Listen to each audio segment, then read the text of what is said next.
Bonjour à tous. Situé en Champagne, à 150 km de Paris et à 30 km de Troyes, les pays d'Othe et d'Armance regorgent de magnifiques patrimoines bâtis laissés par nos ancêtres. Mais connaissez-vous leurs secrets ? Au cours de cette vidéo, vous redécouvrirez, à travers le temps, des vestiges médiévaux, des moulins, des églises et plein d'autres bâtiments qui méritent d'être vus sur notre magnifique territoire. Faites vos valises, il est temps de partir!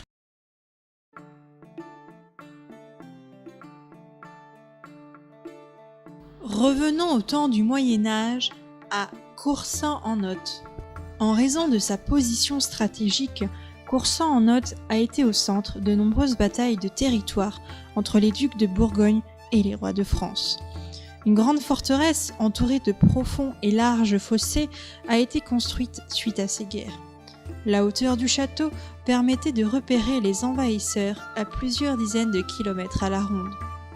De cette bâtisse, détruite en 1780 par le propriétaire de la seigneurie Pierre-Louis d'Erlac, maréchal de Caen, il ne reste que les douves et une tour de guet.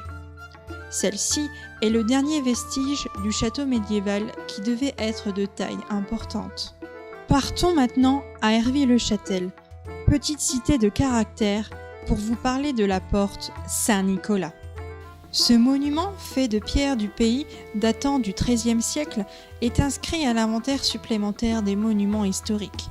Bâtiment quadrangulaire, entouré de 2 tours rondes latérales, ce vestige est le plus important qui reste de l'enceinte fortifiée de cette petite cité de caractère.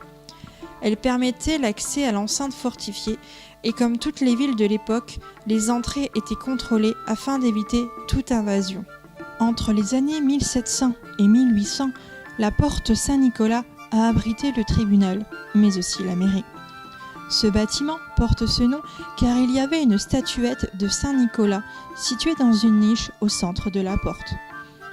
Une nouvelle statuette a été remise dans cette même niche en septembre 2016, sculptée par un artiste local, René Presta, et les enfants de l'association de l'outil en main.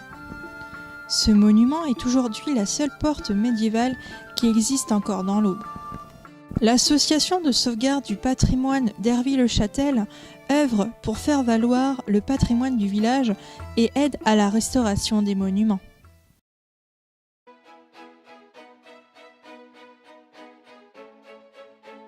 Notre périple continue et se poursuit au XVIe siècle à la Renaissance à Chaource. Donc ce qui est exceptionnel à Chaource avec la mise au tombeau, c'est l'émotion qui s'en dégage. Pour bien la comprendre, en 1515, celui qui est considéré comme le seigneur de Chaource, Nicolas de Monstier, meurt. Sa femme, sa veuve, Jacqueline de Laigne, fait réaliser la chapelle dans laquelle est située la mise au tombeau. Elle a de l'argent, elle a hérité de son mari. Ils n'ont pas d'enfants, elle-même a beaucoup d'argent, elle s'adresse au sculpteur, à l'imagier, comme on disait à l'époque, le plus talentueux de son époque, le plus cher aussi, Jacques Bachot, et elle fait réaliser cette chapelle qui a la particularité d'être un ensemble. L'architecture, les peintures, les sculptures bien sûr, tout concourt à dégager cette émotion dont je parlais tout à l'heure. Une autre pépite de notre patrimoine de cette époque se situe à Villemort-sur-Vanne.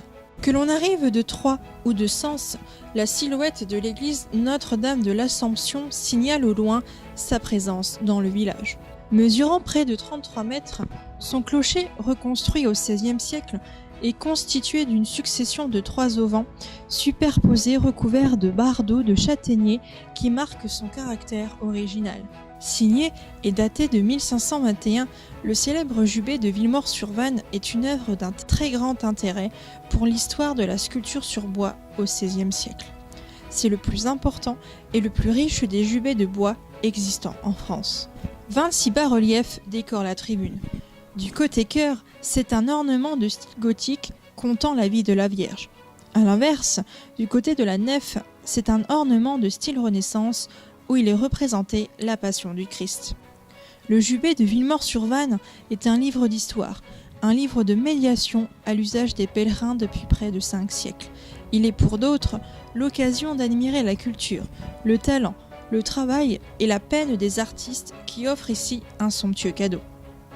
La mission de l'Association pour la sauvegarde du patrimoine historique et artistique de Villemort est de restaurer l'église du village.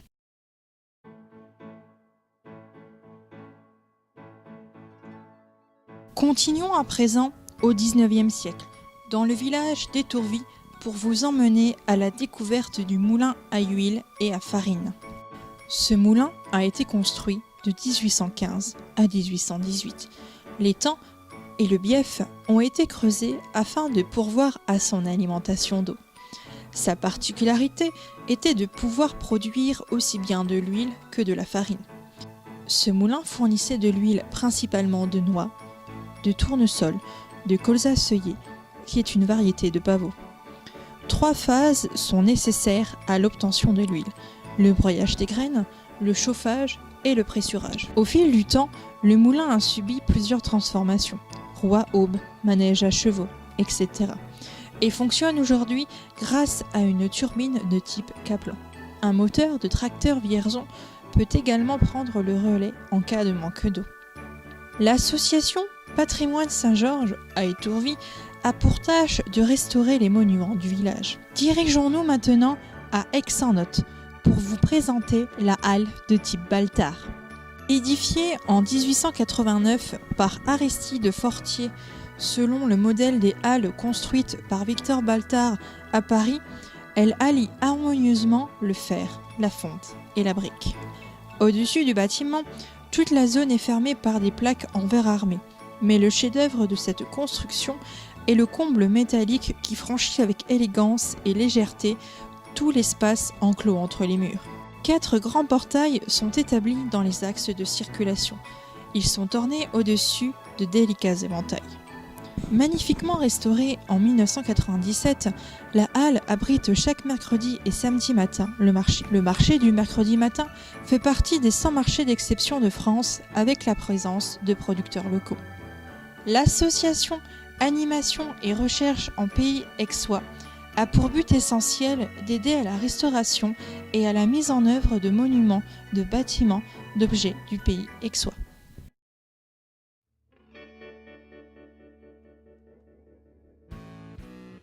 Nous sommes à présent au XXIe siècle et nous vous ferons découvrir les vitraux contemporains des églises de Bernon et d'Aupuiseau.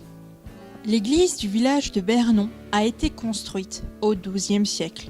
Un travail de restauration des vitraux a été mis en place en 2016 par la commune de Bernon et de nouveaux vitraux sont venus apporter de l'originalité dans cette magnifique église.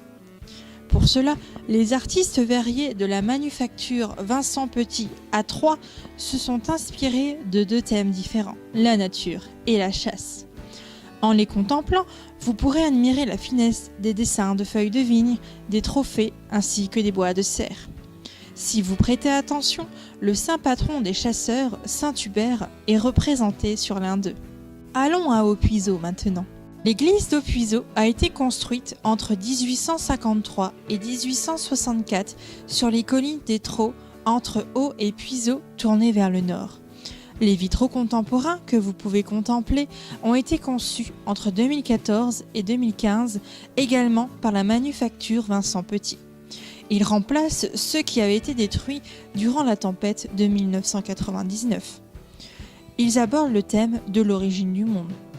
L'objectif était de retranscrire l'image du pays d'Othe et du village d'Aupuiseau afin d'en faire une œuvre collaborative. Le concept était d'associer la population locale au projet. Les habitants ont ainsi pu participer en apportant des photos et des objets. Au niveau de la nef, 2 thèmes sont représentés sur les vitraux, la faune et la flore. En bas de ceux-ci, vous pouvez apercevoir des psaumes tirés de la Bible. Retour à Herviers-le-Châtel en compagnie d'Hélène Girard, chargée d'accueil et d'animation de la Maison du Vitrail d'Armance. La Maison du Vitrail d'Armance est logée donc dans l'ancienne prison d'Herviers-le-Châtel, une prison qui avait été construite en 1833 et qui a été réhabilitée en 2015 pour créer ce lieu d'exposition dédié au vitrail. La maison du vitrail d'Armand, ce n'est pas véritablement un musée, c'est plutôt un lieu d'exposition qui va vivre au gré des expositions temporaires.